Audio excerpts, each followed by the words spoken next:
Hello বন্ধুরা, আজকে নিয়ে এলাম দুটো রেসিপি। ওল আলু দিয়ে ইলিশ মাছ দিয়ে ঝোল এবং ভেন্ডি দিয়ে ইলিশ মাছ দিয়ে টক।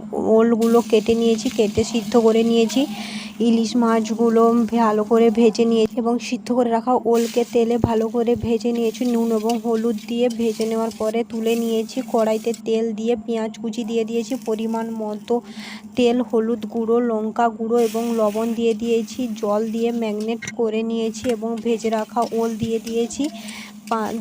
পরিমাণ মতো জল দিয়ে 5 থেকে 10 মিনিট ফুটানোর পরে বেটে রাখা জিরে বাটা দিয়ে দিয়েছি। তারপরে মাছ দিয়ে ঝোল রেডি হয়ে গেছে। এরপরে করব টক। টকের জন্য মাছ আগে থেকে ভেজে নিয়েছি এবং সবজিগুলো ভালো করে ভেজে নিয়েছি। ভেজে নেওয়ার পরে তেল দিয়ে হলুদ এবং পরিমাণ মতো নুন দিয়ে দিয়েছি। তারপরে দিয়ে দিয়েছি আমশি গুলানো জল দিয়ে পরিমাণ মতো জল দিয়ে দেওয়ার পরে 5 থেকে 10 মিনিট ফুটানোর পরে মাছগুলো দিয়ে দিয়েছি।